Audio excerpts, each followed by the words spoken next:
Good morning. All right, let's finish off our Poe lesson that we started in class on 2B. There's just a couple of things I want to cover for you guys. We'll make it pretty short. All right. Zoom in here. So we were talking about style and how Poe creates a certain style, and I tried to do this video a bunch of times yesterday, and I kept getting distracted or having mistakes, and so I thought, let's just keep it really simple. I'm going to jump back to the excerpt that I gave you guys. I'm going to go through that and talk about the style there, because we can get really caught up in talking about all of the sentences you guys came up with in class, all of the different styles and moods and techniques that Poe uses, but I think it's going to be beneficial if we just narrow it down and look at a few. So if we look at the excerpt that we have here, and I've written form follows function, and you know, I'd really like you guys to go through this with me so you can kind of get a hands-on feeling of what does it look like to kind of take a text apart. Form follows function means that there's a certain function in the text. Poe wants you to feel a certain mood or atmosphere, and so the form of the text follows that function, meaning the function comes first and then the form comes after. So Poe creates this narrator and this feeling and the story, and then he writes the story and he puts the words down on paper in order to accomplish that goal. And we're going to see that especially in this part of the text. It's really cool if we look at it. So the first thing that I want to do is look at his word choice, diction. And you know, just to go back to the beginning of the text a little bit, one thing we didn't talk about a whole lot, but I normally bring up in class is his choice of words here. Now, we have this sentence, he did not perceive that my smile now was at the thought of his immolation. Basically what he means here is death, and we could have accomplished the same feeling in the sentence with death at first glance. But after we read the story and know what Fortunato's fate is, and we look back at this word, immolation, and we see that this word actually means ritual sacrifice. So I feel like has a little more weight to it, and it tells us a little bit more about Montresor as a narrator, and that contributes to the style of the text or the mood of the text as well. All right, so moving back to this excerpt, what I'd like you to start with is just grab a pen or a pencil and put a box around every time Montresor says I.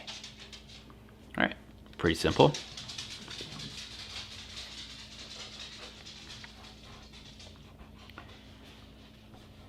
I just like to do a little bit of a read through, kind of skim through to do this, and kind of acts as another reading pass, even though you're just skimming.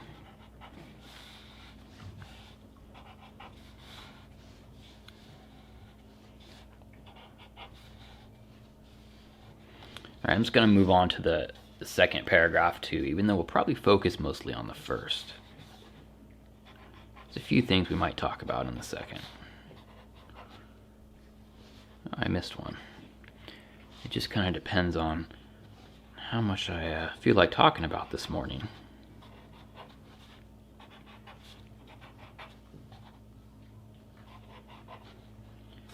All right, so let's see here.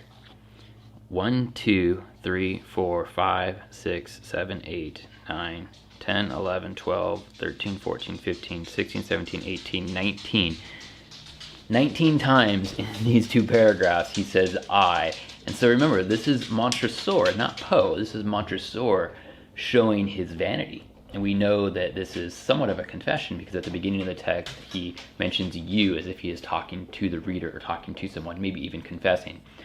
And so this isn't a mistake. This isn't an accident. Now maybe if you were writing a short story or you're writing an essay, I definitely say don't use I in it, because we don't want it to be all about you. But Montresor needs it to be all about him, and Poe wants the story to be all about Montresor and his feeling. Remember, one of the creepy things about this story is that we are following a protagonist who is an evil psychotic killer. And that's kind of creepy for us, because we're following his journey and we're actually believing him at some point in certain things that he says. because of the style that Poe uses to create this character. So just the use of I so many times in the text really gives us kind of a hint at the feeling of the text, and this is a stylistic choice that Poe has made. All right, so let's go through this first paragraph of the excerpt and just kind of talk about what we've got going on here as far as sentence structure goes. And that's another thing that we can look at besides diction, which is the choice of words, is the syntax or the sentence structure. I had scarcely laid the first tier of my masonry when I discovered that the intoxication of Fortunato had in a great measure worn off. The earliest indication I had of this was a low moaning cry from the depth of the recess. It was not the cry of a drunken man. There was then a long and obstinate silence. All right, so let's take a look at the length of these sentences and just kind of how the paragraph starts out. We have a long sentence followed by another long sentence, and then a short sentence, another short sentence, and then we move into my favorite part of the paragraph, which is when he starts to kind of build this paragraph in the sense that he's also building a wall. Again, form follows function. So the function is to show that we're walling up a character, and the form of the paragraph kind of acts that way. So he says here that he laid the second tier and the third and the fourth. And when he does this, he splits these up, second tier and the third and the fourth. Kind of like he is stopping after the silence. He's listening to the silence of Fortunato, and then he begins building again and stacking this up. So he's kind of taking his time between working at building the wall and then also stopping to kind of revel in his deed. And then I heard the furious vibrations of the chain. The noise lasted for several minutes, during which, that I might hearken to it with the more satisfaction, I ceased my labors and sat down upon the bones. So we have somewhat of a long sentence right here, but it's broken up by commas, and that's to give it some sort of a rhythm. And if you think about the rhythm of building a wall, the rhythm of going through this deed, and remember, this is kind of the climax of Montresor's plan, is to get him down here and wall him up and revel in this. And so you have him pausing to hearken with satisfaction, to listen with satisfaction. He ceases his labors and he sits down upon the bones, and now he's going to rest. When at last the clanking subsided, I resumed the trowel and finished without interruption. And then here again we have these short sentence, or these short phrases in the sentence. So we have second, third, fourth, fifth, sixth, seventh, and it's kind of cool because if you think about in between here, he's stopping to listen and think about things, and then he's working again, kind of a like we might do if we're trying to get some work done, where we do a little bit of hard work right away and we take a break. And here it's like Fortunato is building up this wall, and then he's resting to kind of be satisfied with his work. The wall was now nearly upon level with my breast. Again I paused, and then we have this comma here, and holding the flambeau over the mason work, threw a few feeble rays upon the figure within. So I just really like this paragraph because it's got a great variety of stylistic choices. The choice to use the personal pronoun I, the first person personal pronoun I. The choice to have a long and short mix of sentences to kind of show this rapidity of his work, and then the pausing to listen to Fortunato. And I think we will dive into the second paragraph a little bit, just because there are a few things here stylistically that I think are important to think about. But first, coffee.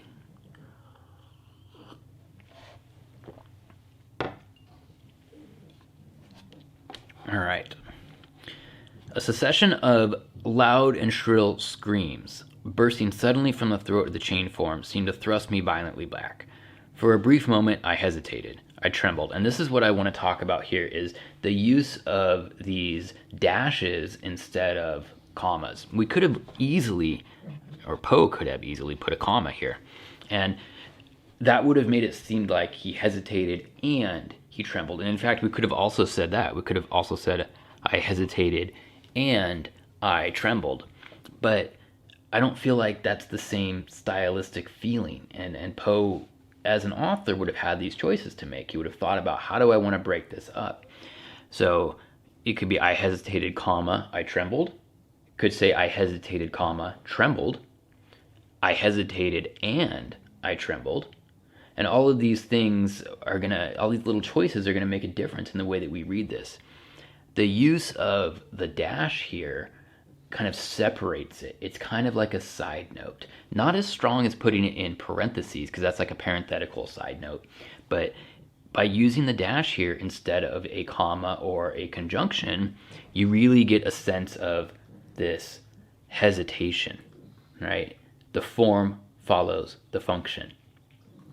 The function is to show hesitation. And the word doesn't do it on its own enough. You have to show kind of the actions that Montresor is taking. And so you use the dash here, which I think is really cool. And he does this again in a little bit. Unsheathing my rapier, I began to grope about it with the recess. Now, like if we would have put a dash here, it wouldn't have the same feeling. Oh, my Poe book just fell over. So here, if we would have used a dash, unsheathing my rapier, I began to grope about it with the recess.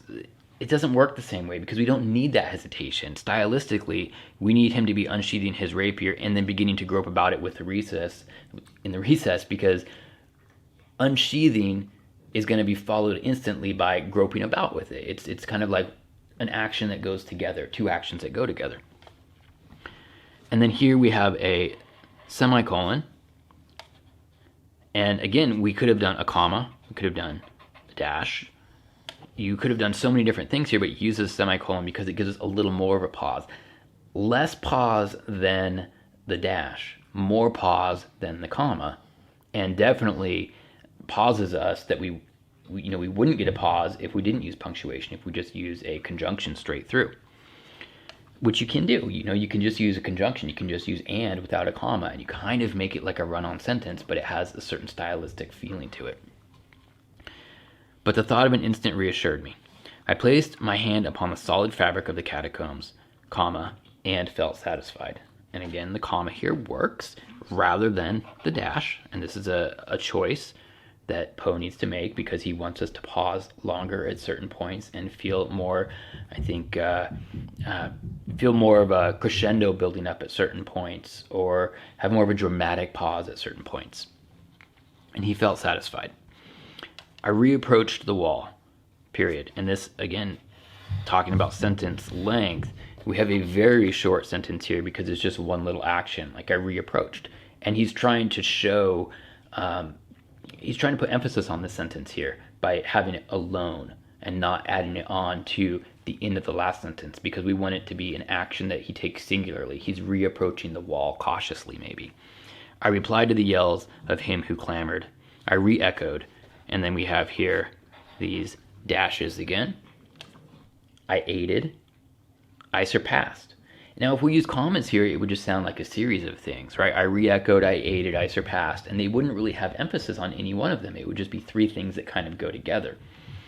And by using the dashes here, re-echoing and then pausing and aiding in that re-echoing and then surpassing them. So what's happening here is he's hearing Fortunato and they're clamoring. He's hearing them making a noise, like making a ruckus while he's trying to wall them up. And he re-echoes, so he kind of like replies to those calls. And then he helps those calls, and then he overcomes or overpowers those calls. Now think about it from Fortunato's point of view. First, with the re-echoing, he's being mocked. And then with the aiding, it's like a false sense of hope. And then with the surpassing, you're like, okay, I'm really in it now. Like there's no getting out of this. This guy is completely nuts. And the last sentence then, so he surpassed them in volume and in strength. And the last sentence, I did this and the clamorer grew still. And this is a sentence that can be kind of weird to read because what he means is the clamorer being Fortunato grew still. And Fortunato grew still. The one clamoring grew still. And if you then kind of look back at all that you've done here with the, oh, my dog's down here. Say hi. There she is. Lily. Lily. Hey, good girl. So if we take a look back at this paper and we see how we've marked it up, and we haven't even written anything except for the term Fortunato. We wrote Fortunato, but this is all just giving us kind of a stylistic map of how Poe puts this together. Now, if you think about it, as a professional author, Poe's not spending a ton of time on every single piece of punctuation, but it's built up over time. He's really good at it. And so if you think about it from the point of view of the scholar or the reader, we need to think that everything is placed there for a reason. And if you're thinking, well, you know, some things are just there because they work. Well, you know, even that is a reason. The author says, well, this works and I want it to work, but he has to make all of these stylistic choices with punctuation, with diction, syntax. Remember, diction being the choice of words, like dictionary, and syntax, the sentence structure. He has to make all these choices in order to make the entire story work together. And if you take the entire story as a whole, you're going to see that overall it has a certain stylistic feeling. And this is a very important thing to think about when you're reading someone's short stories, or especially a short story collection. When it's a short story collection, all of those stories should somewhat go together in some way, maybe stylistically or thematically. And the cool thing about Poe is that so much of his work follows that same stylistic feeling, that same mood of gothic horror. And it's because he honed his skills and became really good at this type of writing, and he knew how to get inside of your head. So hopefully that is helpful for you guys when looking at the style of a piece. And you're probably thinking, well, we still don't really know the connection between style and mood and how to articulate that. And we're going to get to that, especially when we get to comparing and contrasting Dickens and Hemingway after we finish 1984. You're going to see two very different styles that have the same sort of function. So we're going to be looking at different authors that are trying to accomplish similar themes or ideas and how they stylistically go about it in a very different manner. So it's exciting stuff. It's exciting to me. And I hope that that excitement shows through to you. All right, well, I feel like this was successful. I did this in, I think, 2 takes, whereas last night I tried like 4 times or 5 times to do this, and I kept getting sidetracked, distracted, or having issues. So we're going to edit this together. I'll get it posted for you guys, and I will see you on Tuesday. Bye.